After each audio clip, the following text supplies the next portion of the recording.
از یک طرف بیس فکر کنی باید که چه خیلی هست هم خیلی پرخوزگی است چون که همه خیلی اومدگی هست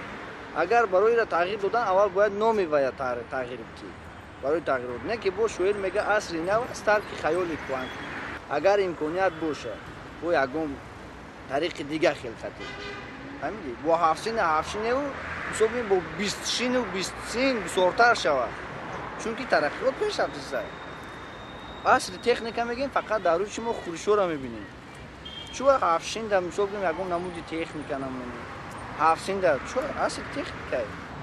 راستی به این شکلی که امروز ما نوروز جشن میگیریم برای ما معقول نیست چون اون چیزی که مثلا در نوروز در عید نوروز از همون دوره که پیش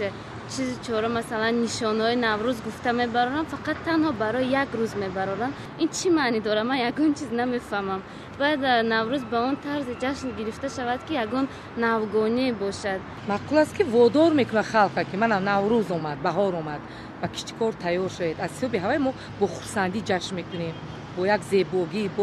با سمالک ها البته نوروز را تکمیل دادن در کار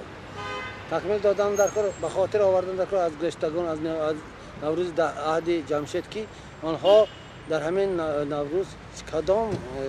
انعنه ها را بیشتر استفاده می بردند ما قبلتر نظر افکنیم قبل از استقلالیت نوروز تنها گفته می شد که نوروز جشن گرفته شود و اون وقت ما در دهه بودیم واقعا یک جشن خلقی می شد که خلق خود تشبس می گرفت که اون چگونه گذرد فرض کردیم در یک دهه خود تشبس می گرفت خود بازی های ملی تشکیل میکرد گوشتین تشکیل میکرد باز تشکیل میکرد و بیشتر در خیرمنجاها صورت میگرفت که به عباره صرف همه عادات ملی و خلقی بدن حاضر که البته در یک شکل در یک چارچوبه که داخل شده است دیگر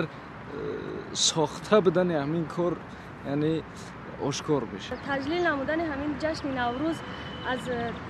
گذشته ما زیادتر موادها باشند نوارها باشند و آمیخته کرده با این مثلا سالهای نو یک چیز بسازند که برای